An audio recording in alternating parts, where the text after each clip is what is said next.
So can you build a model railroad for nothing at all? Let's find out.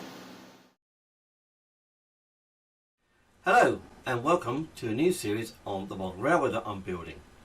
I've got a summer house in our back garden and this is where this layout is going to live, or it might live outside actually in the garden. Haven't really actually decided out yet. The powers that be have stipulated this can cost nothing at all. Now you might be asking, how on earth am I going to manage that? Well, over the last 20 or so years I have been collecting all sorts of model railway stuff in the hope that one day I would actually build a model railway. So all this track work you can see here was bought probably at least 20 years ago, I would say. Most of it is code 75. There are some pieces that are code 100, which I'll point out on the plan in a second. Now all the points are streamlined except for the curved point on the right hand side. That is actually a set track point. All the points are of the small radius, I believe, remember rightly, and obviously we've got one three-way, as you can see, asymmetric three-way. Now the outline that you can see in green, I don't know, you might be able to see the mouse, you might be able to see there, that area there, that is the board that we are going to be building first. Now how am I making that free? Quite easily really. So the timber being used for this is all in the garden already. The top panels are actually from an old wardrobe which was going to the tip, and I've managed to salvage and keep back. Ideally they are actually the right length for this that I'm going to be building. So it's going to be a bit unorthodox for baseboard building. I have not built a model railway before. Let me be very clear here, I'm not an expert, so you'll be learning with me on this as I build this, and I'm bound to make mistakes. Given my main job as an electrician, I can even salvage old cables to do the wiring with, so that's not going to cost anything either. The whole layout will eventually be DCC and controlled by DCC++. We've got an Arduino that we're going to be using for that, and I'll show you how that's all going to be programmed up. That's later down the line. That's all from old electronics projects, so that's not cost anything. And we've got a Raspberry Pi as well, again from an old electronics project from years ago, again, so that's not going to cost anything. So they're all being repurposed to do this railway with. Rolling stock, I've got tons of it that I've collected over the years, so that's not going to cost anything either. So let's go on to where is this railway based? Okay, so I like American railroads even, although I'm based in the UK, I like American railroads. I just feel I like freight traffic and passenger traffic. Freight traffic just gives you a lot more operating interest, I feel. So I wanted like a switching layout to build here that could then be extended at another time. So that's where this layout has come from, basically. I'd like it based around the coast somewhere, so we're talking Florida, California based type layout. Not completely certain which side of the states I'm going to model on. My lean is in the California direction, if I'm honest, because I like the BNSF Union Pacific stuff. Gives me a chance maybe to run the Amtrak overnight trains, the streamliners, if I if I do something. So it's going to be a bit of freelance. There was actually a short line in California that went down to Venice Beach. That's no longer there, so it gives me a kind of a real world example of a railway that this could be modelled on, but it's entirely fictitious. But I'm going to try and base it around real world operations and things like this. So I'm trying to make it real world, but it will be fictitious. We're going to call it the Scrapwood Industrial Spur because it's scrapwood. That might change as the time goes on, but basically that's the working title, if you like. So what have we got on here? Let's have a look. So as I say, we've got a passing loop here, so we've got the main line coming in here. This line here will be a future extension eventually, so we'll have to do something because we'll need some way to run the trains into the layout, but we'll work on that later. Like I say, we're only worried about what's going on in here at the moment. We're going to have an engine house sitting here. There'll be a little switcher that will run there. and that'll come into the line here. So this is the big passing loop. This here is a road, just to add a bit more operating interest. So trains coming in will have to stop before the crossing. The loco will have to disconnect here, come across the crossing, so it's not blocking the crossing, and then the switching will have to then take place from there. So just to add a bit of interest here, so we're going to have a roadway coming all the way through there. A couple of industries that we're doing. We've got corn sweeteners down here, so there'll be tank cars coming on down there. Got some warehousing up here, so there'll be box cars coming into there. As you can see, I've allowed for 3 40-foot or 2 60-foot cars to come into there. Don't know whether they'll be refrigerated or not sure yet. Down here will be a team track, but it's going to be our DCC programming track as well, so that'll be totally isolated, and we'll have a double pole switch controlling that. This line might actually convert to being a continuation for the railway at some point in the future. Not entirely sure yet. So we've got a lead here, and then over here the final industry is a plastic pellets industry, taking hopper cars into here. There's room there for 2 hopper cars. There's room here, I think 2 or 3 corn sweeteners, and we can get several cars down here as well. So I'm hoping that there'll be a lot of operating interest in doing this. So there'll be 2 or 3 industries, potentially 2 or 3 industries in here for switching. So hopefully it'll be good. The locos I'm going to be using are I've got a GP15. I've got a GP15 and a SW1500 loco, both Conrail. So there'll be a little bit of story there that they've been bought from Conrail onto this industrial spur, and that sort of thing. So I do have a CSX loco as well, floating around somewhere, which also we might bring into use as well. But that in a nutshell is what we're going to be trying to build. I didn't get a video of the actual framing of this, the baseboard being built, so we'll be going straight on to the actual putting the plan down, transferring this plan onto the boards. So you'll see how I go about doing that. So that's what we're doing. It's coming together. There's the baseboard in place, the Anyrail plan on top. I'll put the points on just to check that it's all right. That's 1 to 1. That is pretty, I'll tell you what, that is pretty close. That is pretty close. Right, just temporarily later and track out just to see how it all looks. A couple of cars out. Oh, it's going to look good. A lot still to do. So, yeah, you guys. So this is the board. It's currently in our summer house come office. It's actually, as you can see, I'm bouncing up against the wall at the moment because the rest of the summer house, as I pan down, you'll see, isn't ready for it yet. It's in a right old state behind it. Anyway, here it is. It's all in here now. Now, some of you might be asking, how am I going to transfer that paper track plan, which I've stuck to it, this sort of thing, how am I transferring that to the board? Well, there are lots of ways you can do it, but the way I've done it is, given my electrical background, I've got some metal hole punches and a hammer. So what I have actually done, if I can get the hole punch, here it is, centre punch.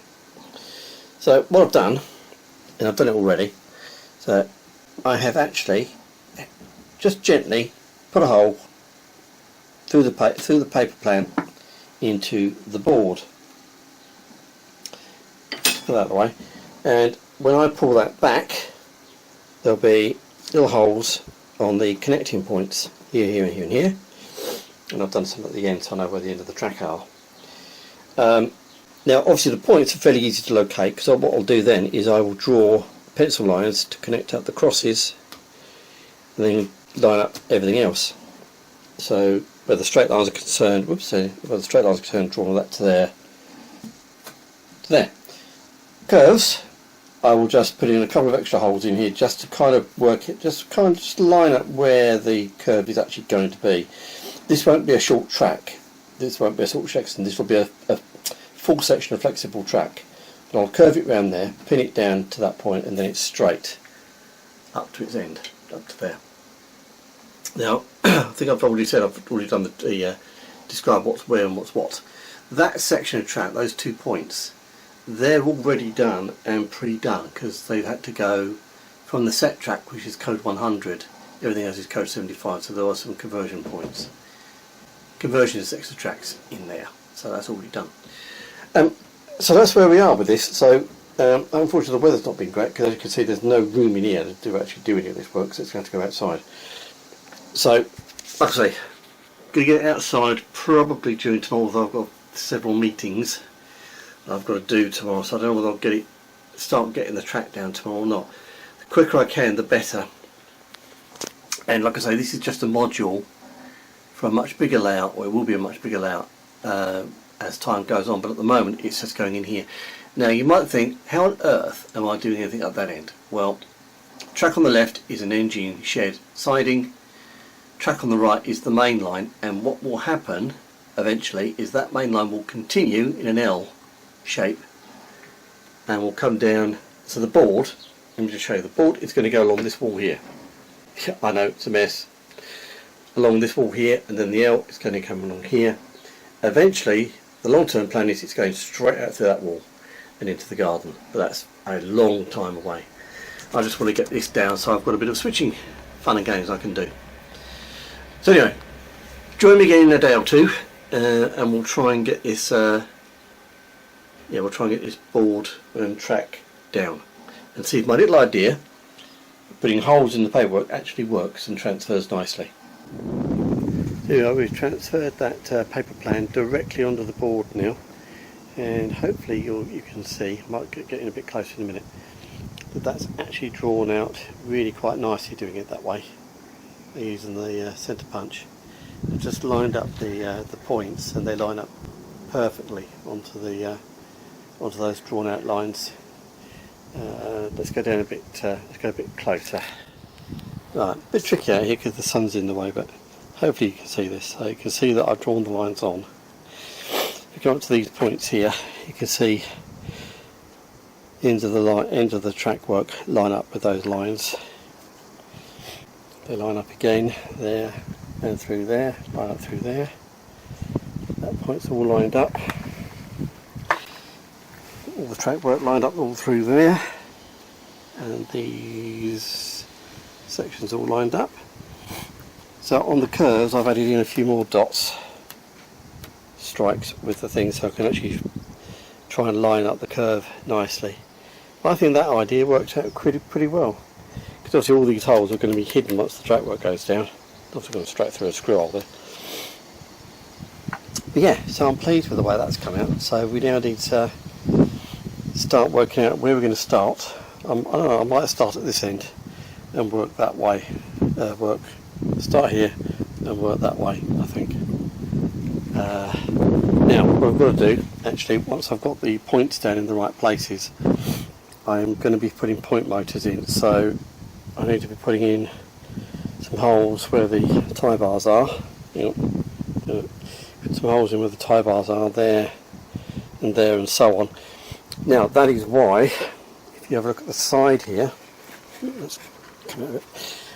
See these cross beams, actually it's good, actually you can see on the top here, the cross beams are not where the points were going to be. That took a bit of working out.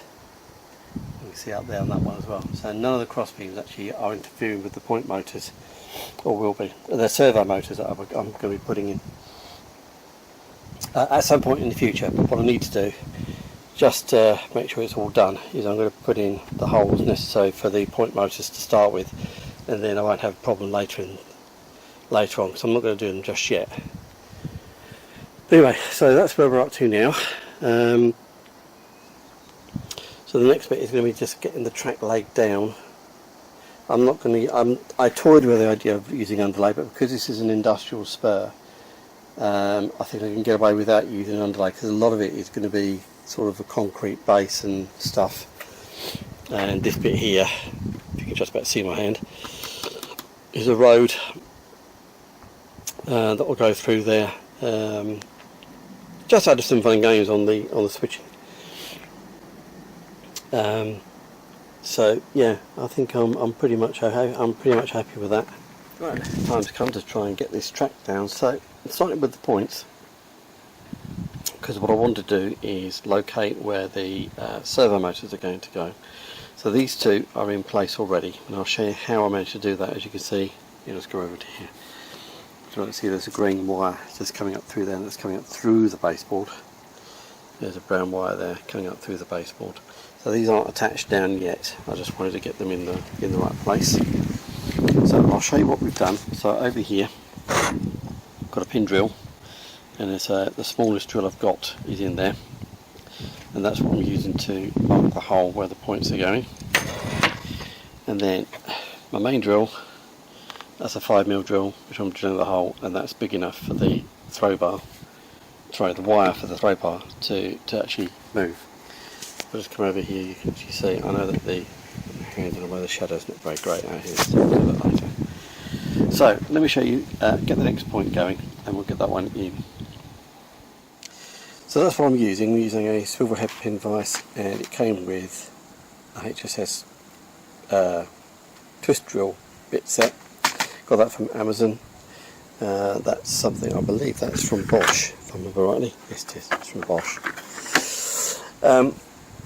So that's what I'm using for those, and those are from electronics kit, and they're just holding, holding the points in place. Right, so this point is now in place. It's ready to go in. So I've lined it up with the pencil marks all the way through. Now to get the drill in the right place, I will hold the throw bar in the middle position. Then I'll use the pin vise to drill a pilot hole, which is where that will be, and then I'll use my main drill to drill the 5mm hole. Not sure if you can see it, just bring it over. You can see there it is, there's the small pilot hole I've drilled. So I'll drill out to 5mm. There we are, so it's drilled out to 5mm, just reposition the point. You probably can't see that, but it is actually in the right place. So I'll just hold that in place with one of my electronics wires and move on to the next one. Now, this is one of the few places on this short line, in fact I think it's the only place, where I've got back-to-back points and I've got a problem. As you can see, I can't do that because those sleepers are in the way. So I'm going to trim those back first, then I will join these points together before I position where I'm going to put the point servos. So there we go. So slightly modified the track there. So just give that a bit clipped out, and clipped out those sleepers there. Then attach the Code 75 sleepers, rail joiners there and there. So that's all nicely, that's all gone together quite nicely. I'm quite happy with that. So now we can fit both of those to the board. Now obviously we've got a three-way here, so we've got to put in 2 tie bars and 2 5mm holes there, as well as one over there. That's the point work place where it needs to be in relation to the servo motors that are going to go in. So they are effectively fixed. Well, they're not fixed to the board, but they're in their fixed now positions. So we've got one there, and then we've got the 2 up there. So they're all fixed in position, so that's where they'll be. Now, there's lots of ways I could do the filling in bits. Probably what I will do here, between these 2 points, because they're so close, is I probably will put in the joining, I'll probably measure up the joining track that joins those 2 together, so this becomes a complete solid unit. I may, because it's just a short distance as well to that one, to that one, to that one, I may make that a solid unit as well. And then this whole junction can go down as one solid piece, and then obviously we've then got 1, 2, 3 lines that will head off. They'll be nice and easy to do. They're done. Then we've got the siding going off up there. That'll be reasonable. Oops, the siding up there. That'll be straightforward, and then we can join the rest into place. So I think that's what we'll do. I think the next job we'll do is we'll cut a piece of flex track to fit in between there and there, and between there and there. Between there and there. I might gently, temporarily tack these points down so I can get the measurements right.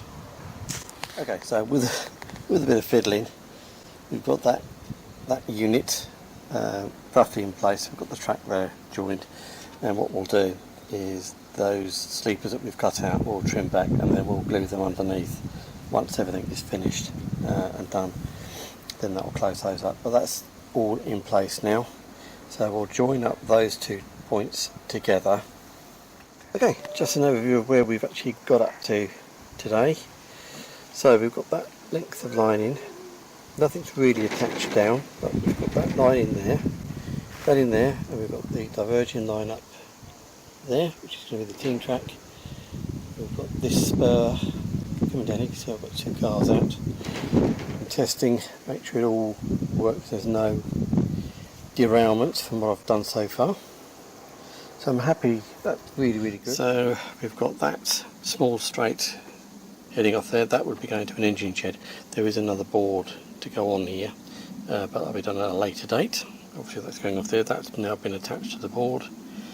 This is all just temporary at the moment. I just want to make sure it's all laid out properly then, because I've got to take these points back off and get them adapted and so on. But obviously we've done all the holes. So we've got a car there, that's on its siding there. That's all been attached through to that point there, all attached through there, and all the way through that junction and off over there. So we've got the far side, the siding there, we've got the team track here, and this is the lead. Need to put a few more tacks in there to keep that down. So I think we're getting there. Okay, so here we are. I've tacked down all the track now. So this is how the actual layout actually all looks, all the way out. It's all tacked down, and let's go up this end so you can see. So I've got to add a bit of track there, just to come off the end there. So yeah, I'm really pleased with the way that's gone down. It's nicely come down. Had a bit of a few problems. I've just suddenly realised that, where is it? Yeah, there. Probably can't see it on the video, that the track hasn't gone into the fish plate. It's actually ridden over the top, so that's going to have to be redone. But I'm going to have to take these. This is all just tacked down just to make sure I know where everything is, so that I can temporarily power it up to get these trains on to test. Then it's all marked out, or I'll mark out where everything's positioned, and then I'm going to prepare all these points for operation. So there's a few things I've got to do. I've got to work out how to do the three-way. I need to how I'm going to do that. They're all electrofrog points, these, so they just need to be prepared for operation. The fog needs to be switchable and all this sort of stuff, so just need to do that. Once I've done all that preparation work, then the whole lot can go down permanently. So just to go over, I've shown you the plan already, but top right, top left, that's the engine house. The nearest siding here is the plastic pellets, or it will be. This one over here, this entire line here, will be a warehouse, so there'll be a couple of spots for cars there. Over here, the far side, that's going to be a corn sweeteners building and tanks and so on. And the one here on the left, that's going to be a team track. So the line down the middle is the lead, and what we've got, obviously we've got a passing loop there going up through there, and I'm just trying to find it. We are just to add to a bit of operational interest here, going across here, all three lines here, it's going to be a double lane road. So obviously when we're doing switching, we're not going to be able to foul that, so we're going to have to come short of it on this line here in order to do the switching that we need to do.